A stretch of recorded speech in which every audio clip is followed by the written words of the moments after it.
Hello, 8th grade. Wednesday's assignment. As you know, I do post them.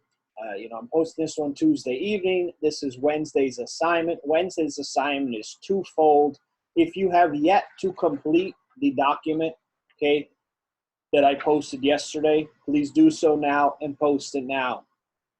If you have yet to complete the corrections from the textbook page, please do so and post it now. So pause the video and don't move forward unless you submitted those two. What I ask you to do as we move forward is to, whether you completed this on a worksheet, separate piece of paper, or typed, let's go ahead and correct this. Let's correct this. When I say correct, we always like to add more. So let's go ahead and do that. I do need you to make sure you understand both Woodrow Wilson's 14 points and the Treaty of Versailles. It's essential not just to my course, but to history. I'd like you to really, really look closely, listen closely, and I'd like you to keep this question in mind, which is stated right here. Which points from Wilson or the treaty would you believe would have helped maintain a world peace? What do you think could have helped maintain a world peace? Let's keep that in the back of our mind as we move forward with these questions, okay? We're going to go to question number 1. We're going to cover both sides here. Number 1, what independent nations are formed or proposed? Let's begin with the 14 points. We did say 2 or 3 bullets minimum for each. If I say any that you did not put, let's go ahead and put it down. If you need to use a separate piece of paper, let's do that too. So for number 1, it mentions that Poland is going to become independent. Turkey, it's the creation of an independent Turkey. At the same time, you have Serbia, Montenegro, and Romania becoming independent as well. At the same time, Austria-Hungary is going to continue to remain independent. So the reason why it's worded that way is because they already were, and they're going to continue that way. At the same time, take a look at number 9. Okay, on the top here, what it says about the borders of Italy. It says the borders of Italy will be established, and all Italians will be within the country of Italy. So it's not necessarily saying that Italy is going to become an independent nation, but all Italians will be within that border. So that restriction is essential to keep in mind. As far as the Treaty of Versailles, it talks about the formation of Poland, okay, Estonia, Latvia, and Lithuania. Those are your 4 formations here. At the same time, what you need to keep in mind, it doesn't talk a lot about independent nations. It doesn't mention. It talks about the formation of 4 nations if you take a look at number 7. But what it doesn't say here, okay, is independent nations. Instead, it talks more along the lines of a League of Nations. Remember, Woodrow Wilson is not keen on this. The United States Congress is also not big on this because they're afraid that if there's any kind of outbreak in Europe, the United States will be pulled into it. So the Treaty of Versailles is not necessarily aiming for independent nations. It's more of an establishment of a League of Nations to work together for a world peace. But it's going to closely link nations together, like the United States closely linked with other nations in Europe. That's going to make some people concerned because the last thing the United States wants to do is be involved, right away in any type of conflict in a nation that they're closely linked to through this league, specifically with Europe. And what's going on in Europe, you have to consider what's going on in Russia as well, Russian Revolution at the time too. Number 2, what does it state in regards to the size of armies, worldwide or for a specific country? Well, let's take a look at the 14 points first, left-hand column. It's a worldwide reduction of arms. You may want to highlight this.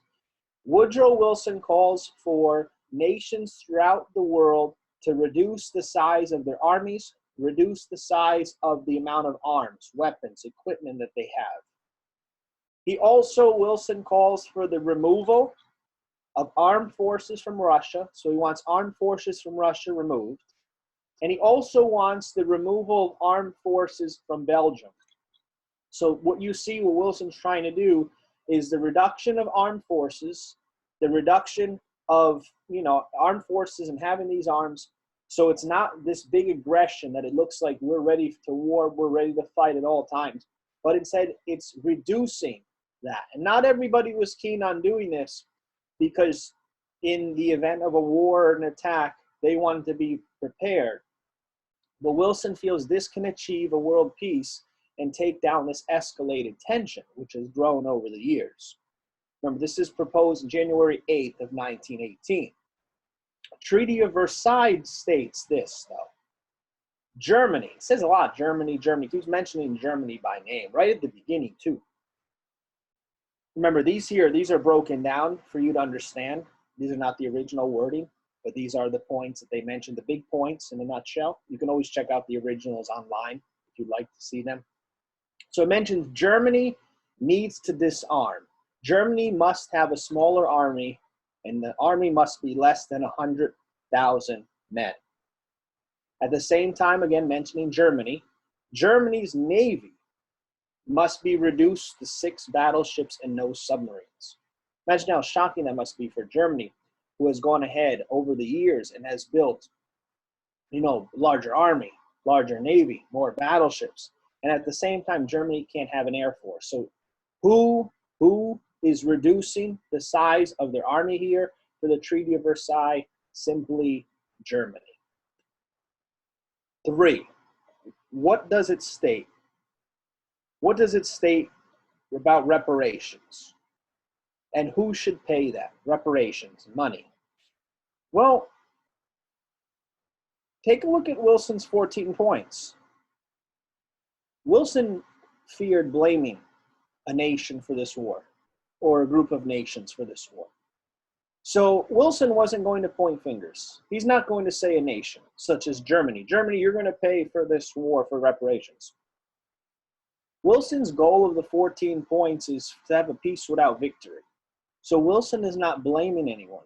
Since Wilson is not blaming anyone, reparations are not going to be owed. He's not focused on that right now.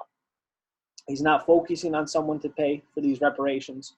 Remember, Wilson is representing the United States. Also in the back of his mind, he's keeping the best interests of the world too, yes, but also the best interest of our nation. So what Wilson doesn't, have that other nations have, specifically in Europe, is a great sheer destruction of buildings and of properties, of cities and towns, and in addition, more lives lost. But at the same time, he doesn't state reparations. Well, let's take a look at the Treaty of Versailles right at the beginning. Right at the beginning, number 1, Germany must admit the war was their fault. It's called the War Guilt Clause. Remember when the Big Four met, Woodrow Wilson was the only one here that wasn't big on this. The others wanted to blame Germany. That's 3/4. 75% of them say, let's blame Germany. So if we blame Germany, take a look at number 4, they need to pay $30 billion. 30 billion. Yes, you read the number correct. This is June 28th of 1919. 30 billion is an incredible amount now. But then, imagine how much it was. Germany must pay 30 billion in damages and reparations. 30 billion that they don't have. So, Germany is to pay them. Germany is to pay these reparations and damages that they've caused to other nations. 4, does it state a country that should be blamed and who? Again, going back to Wilson's beliefs here in the 14 points, Wilson is aiming for no secret treaties. He wants countries to be, more open and honest with each other. He's aiming for a League of Nations, nations working together. He's not looking to blame a specific country for the war. He's not big into, let's blame Germany for this war. So no country is blamed here. He is aware of economic barriers, he's aware of trade, he's aware of territory, but there's no clear blame. Instead, more along the lines of working together. At the same time, the Treaty of Versailles right away Number one, Germany must admit the war was their fault. So blaming Germany, pointing fingers at Germany and saying Germany is blamed for this. They must disarm. They must hand over colonies. They must pay damages. Their navy must be reduced. They must be forbidden from having an air force. They're not allowed to join our League of Nations. Well, how can you have this peace that Wilson wanted if you're leaving out specific nations, such as a large one? A large part of this war, obviously, Germany. Number 5, what punishments does it list? Wilson is not looking to, again, I'm going to keep saying this, point fingers. He's not looking to punish. He's looking to restore. He's looking to rebuild. He's looking to gather a League of Nations together. So he's not going to go ahead and point fingers and blame here. At the same time, the Treaty of Versailles, Germany is to blame. Germany is going to be punished. Germany is going to be punished because not only are they going to have to give up money, they're going to have to admit that the war was their fault. That's the war guilt clause. At the same time, there's the amount of colonies they have are going to have to be handed over. So they're not only are they losing money, but losing control. They're losing size of their nation. They're losing power. They're losing the size of their navy, of their army. There's no air force. And all you have is Germany becoming weaker and weaker. So how does President Wilson, right, how does it propose, number 6, peace will be maintained? President Wilson believed in a peace without victory, and he says peace will be maintained through a League of Nations, where you'd have these nations work together to strive for this everlasting peace. You have other nations becoming more independent as well. You know, you have the creation of an independent Turkey, you have Poland becoming independent, and you have, you know, other nations as well, Austria-Hungary continuing independence. So he's looking at that peace through that viewpoint. At the same time, the Treaty of Versailles. American Congress doesn't approve of this treaty. You may remember from yesterday's lesson, Congress does not approve of this treaty, and the United States does not join the League of Nations because they're not keen on where this is going. They're not happy with where this is going. It's not the peace that Wilson has looked for. Germany's not allowed to join the League of Nations. They're blaming, you know, Germany for this war. They're looking to seek revenge, more revenge on Germany, and Wilson is not looking for that. So it proposes the peace of a League of Nations, but it's not the League of Nations that Wilson had initially viewed, because Wilson wasn't looking to blame somebody, point fingers, not looking for reparations. So they're really weakening Germany, and Wilson is concerned, and you know, other people are concerned too, of what this can mean for the future. And Wilson, as we know, is right, because look what's going to happen just not that long after. I mean, we're going to see this come full throttle, that Wilson was indeed correct. He didn't want to blame a nation or a series of nations for the war because he was afraid of what they're going to do to get back at us or get back at the series of nations. So the next 2 questions should have been 5 to 6 sentences. What is the biggest difference? Why do you think they're so different? Well, the biggest difference is blaming someone for the war. I'm sure you have that. Blaming Germany for the war has to be the biggest difference. But why are they so different? They're so different because you have the big 4, okay? You have the big 4. And the big 4 right now are, you know, you have 3 out of the 4 wanting to pin Germany. They're so different because they're not following Wilson's initial beliefs. They're not listening to Wilson where he wants, you know, he doesn't want these secret treaties. He wants the worldwide reduction of armies. He doesn't want to just say, Germany, you need to reduce the size of your army. He's looking at the worldwide reduction, so making it fair. Okay, he is looking for more independence of certain nations. He's not looking to say, oh, we're going to, you know, have a greater control of these other nations. No, he's looking for that peace without victory. The biggest difference is the other nations are looking for victory and someone to blame, the other allies, right? Not all, but the, you know, majority, and they're looking for a victory. He's not concerned about we are the winner, but he's looking for we are the winner of achieving peace, and that's the biggest difference.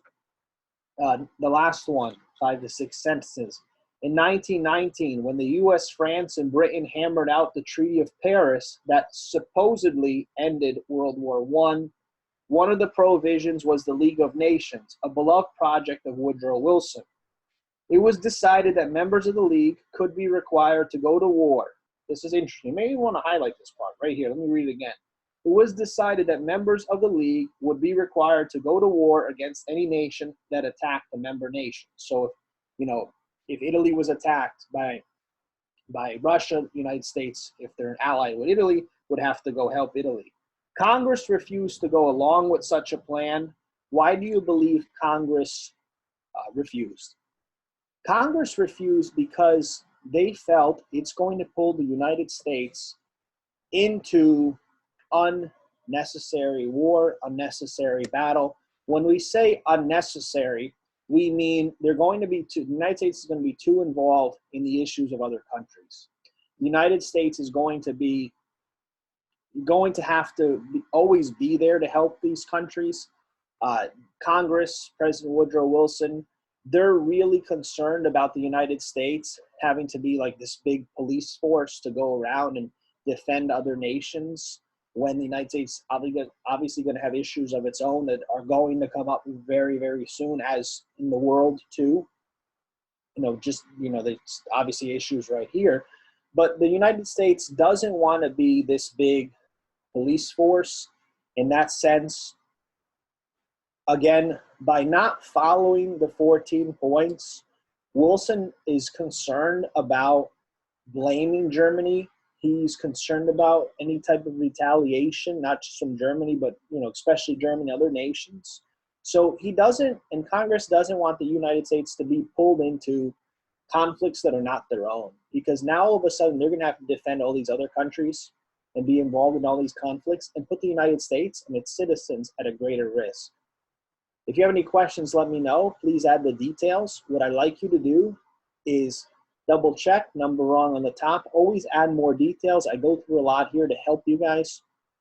So again, keep thinking which points from Wilson to the treaty do you believe would have helped to maintain world peace? Is blaming Germany going to maintain the world peace? Not sure if any of us would agree about that, knowing what we know right now.